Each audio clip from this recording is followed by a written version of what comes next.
Principal component analysis itu seperti apa tekniknya ya. Yang pertama, kita harus paham atau harus tahu bagaimana cara menghitung standar deviasi. Pasti semua sudah tahu ya. Varians. Ya, kalian juga sudah tahu apa itu varian.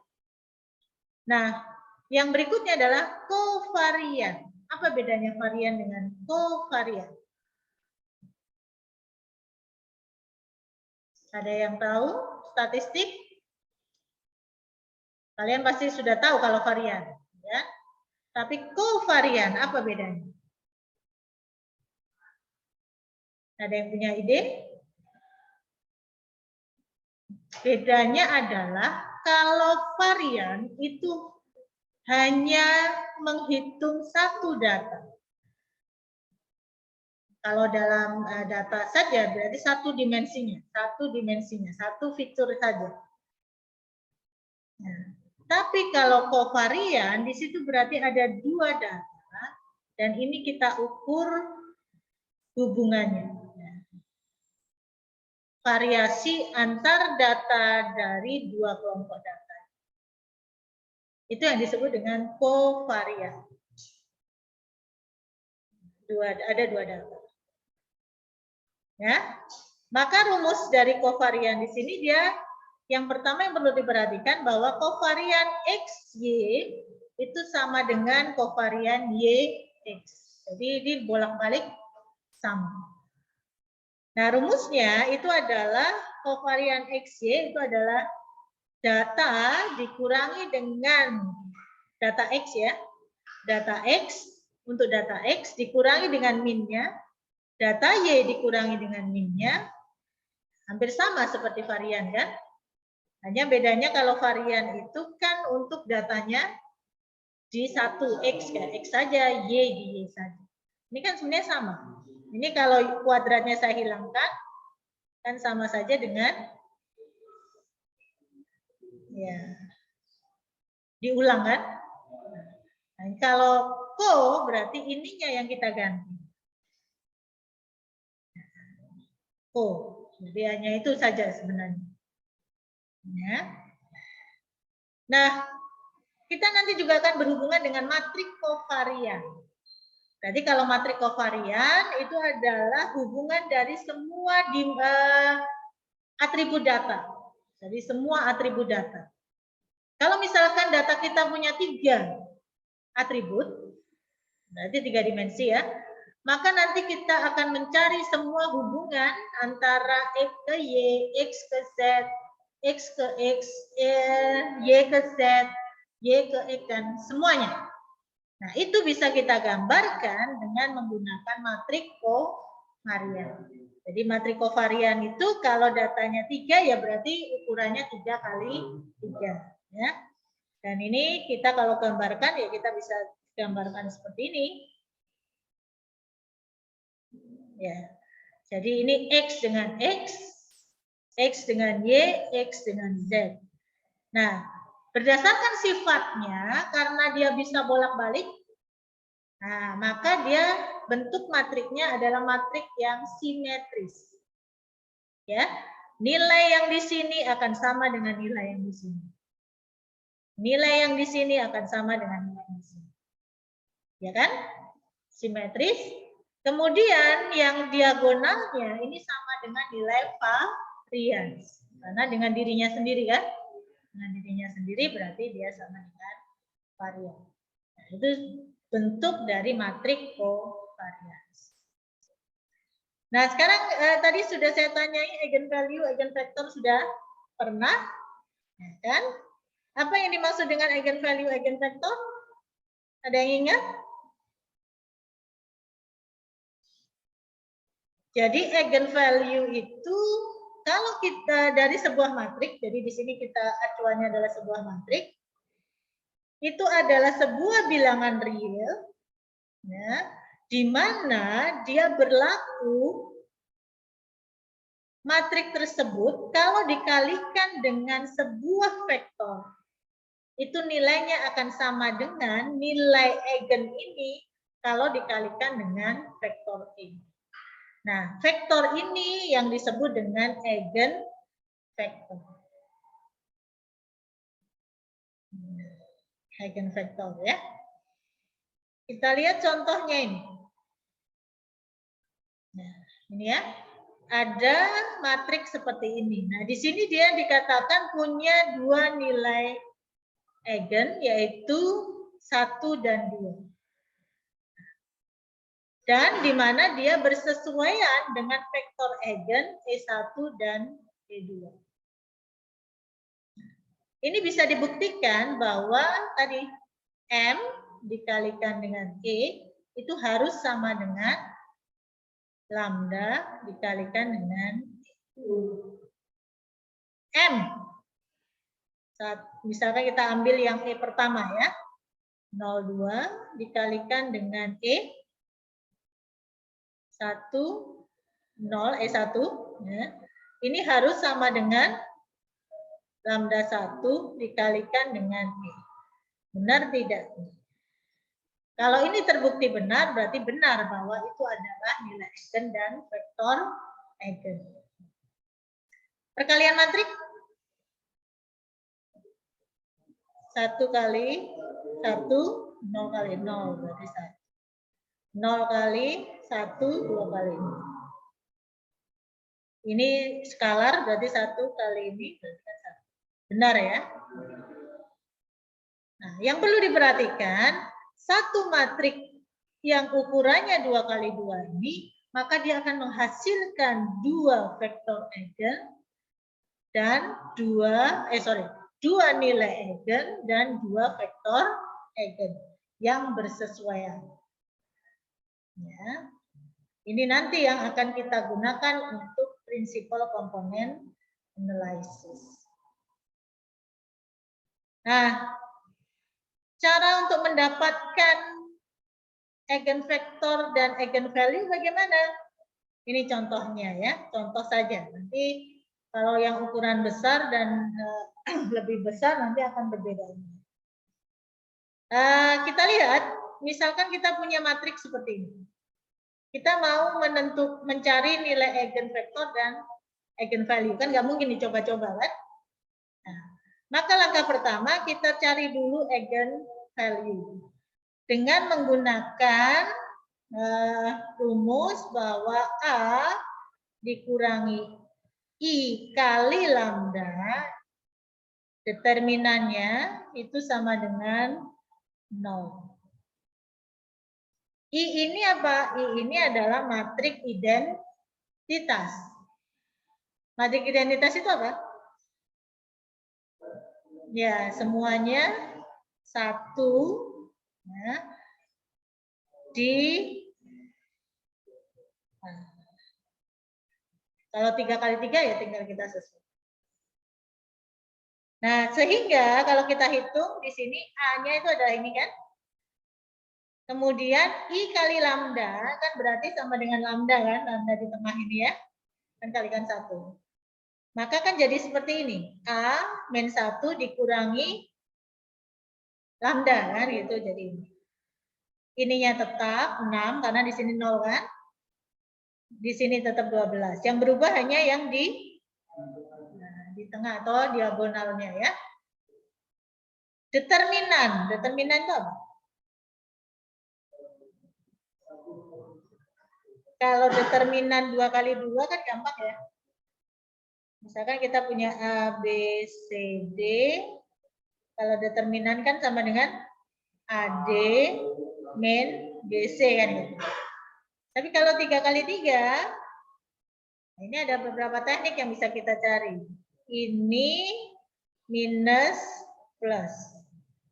Jadi ini kita sebut dengan teknik kofaktor. Dikalikan dengan determinannya ini. Kemudian min ini dikalikan dengan determinan ini. Kita ambil yang ini dan ini. Kan 2 kali 2 kan?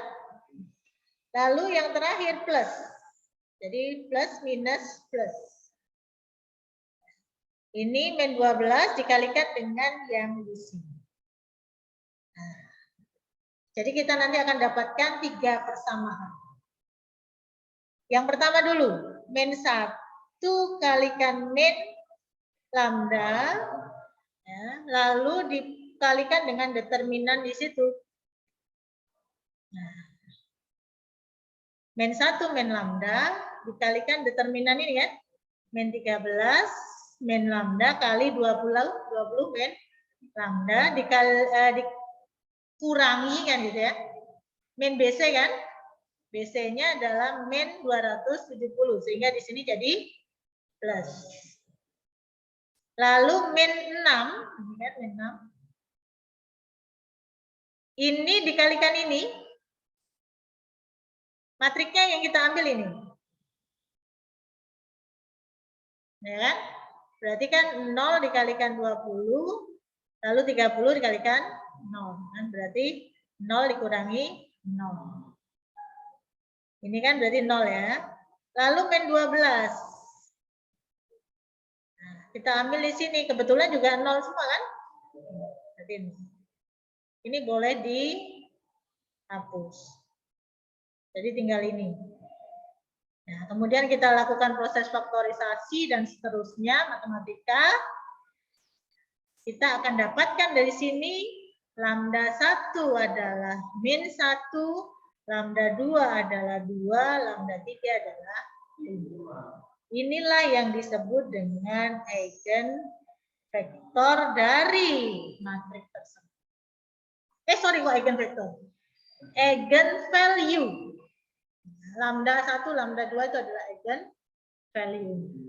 Nah, baru kemudian dari setiap lambda ini kita cari vektornya.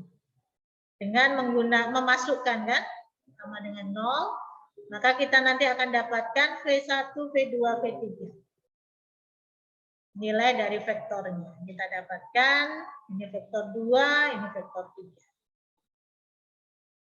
Itu cara mendapatkan eigenvalue dan eigenvektor. Nah, sekarang kita akan lakukan, kita terapkan di sini untuk algoritma PCA.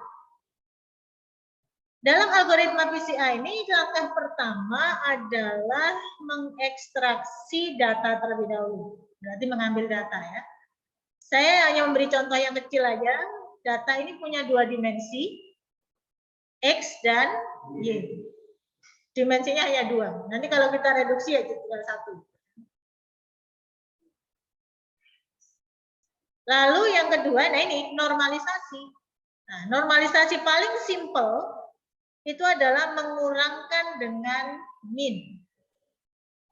Nah, ini yang dimaksud normalisasi tadi. Mengurangkan dengan min. Jadi, kita punya 2 atribut. Ini 2 kita cari minnya untuk yang atribut pertama, min untuk atribut kedua. Nah, kemudian setiap elemen di sini, setiap datanya kita kurangkan dengan minnya. Nah, sehingga kalau kita lihat di sini kisarannya ini menjadi lebih lebih homogen dibandingkan yang lebih ringnya juga tidak terlalu lebar. Ringnya tidak terlalu lebar. Ini ya, ini cara untuk normalisasi. Jadi data berikutnya yang kita pakai adalah yang ini. Bukan lagi yang ini. Nah, sekarang langkah berikutnya adalah menghitung kovarian matrik dari data ini. Nah, karena kita punya 2 dimensi, maka kovarian matriknya juga 2 kali 2. Maka kita cari di sini kovarian matrik antara X dengan X, X dengan Y, Y dengan X, Y dengan Y. Ini sama ya, ini dengan ini pasti sama. Nggak usah dihitung 2 kali. Nah, caranya seperti yang saya jelaskan tadi. Berikutnya adalah mendapatkan nilai eigen dan vektor eigen. Dari apa? Dari kovarian matriknya ini. Jadi mendapatkan nilai eigen dan vektor eigen, matriknya adalah matrik kovarian. Kalau ini tadi kan matriknya matrik yang ini tadi kan. Kalau ini kita menggunakan matriknya adalah matrik. Jadi akan dapatkan 2 nilai eigen dan 2 vektor eigen. Karena ukurannya 2 kali 2. Nah, kita dapatkan eigen 1, eigen 2, vektor eigen 1, vektor eigen 2. Nah, berikutnya setelah kita dapatkan eigenvalue dan eigenvektornya, kita susun dengan urutan seperti ini. Ini eigenvalue-nya, kemudian eigenvektornya itu kita susun sesuai nilai eigennya. Misalkan ini untuk nilai eigen pertama, ini nilai untuk nilai eigen kedua. Ini ya. Kita susun dalam bentuk vektor seperti ini. Lalu yang kelima, ini tahap yang seleksi komponen tadi, komponen yang utama. Ternyata komponen utama itu diwakili dengan eigenvalue yang lebih besar. Nah, maka kita urutkanlah ya, eigenvalue-nya itu mulai dari yang paling besar ke yang paling kecil. Nah, dan itu juga akan menyebabkan vektornya itu juga kita urutkan berdasarkan nilai eigen yang paling besar ke nilai eigen yang paling kecil. Kita lihat di sini. Nilai eigen ini, yang vektor ini kan 0,04. Sedangkan yang nilai eigen yang vektor di sini 1,2.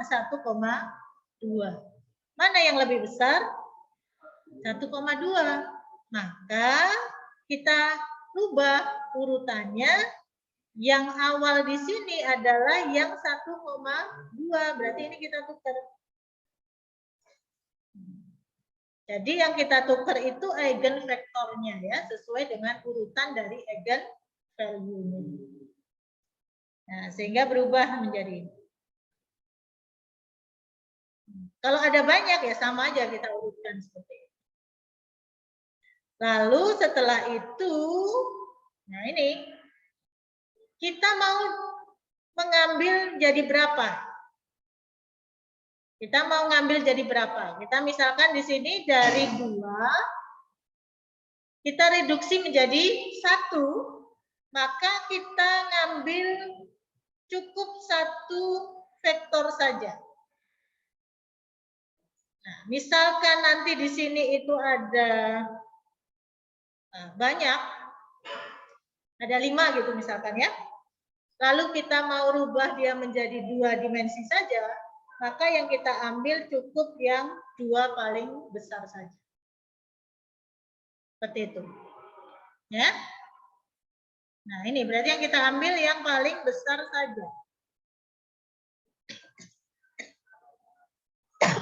Setelah itu kita transpose. Transpose tahu ya?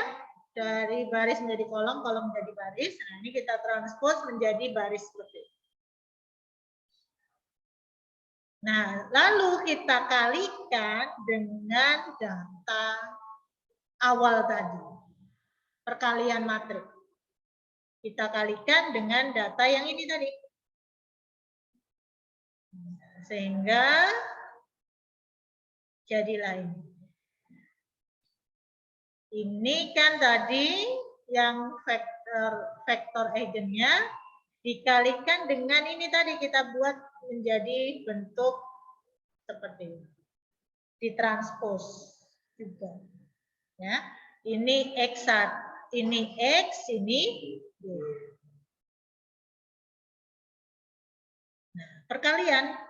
Ini ukurannya kan 1 kali 2. Yang di sini 2 kali 10 ya.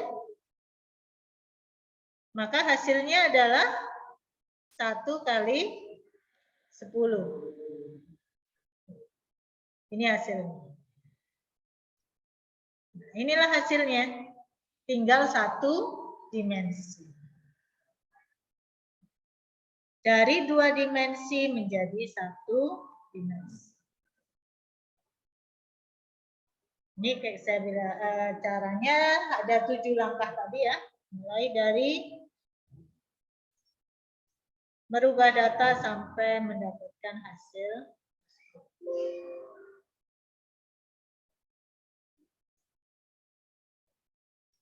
Nah, 11.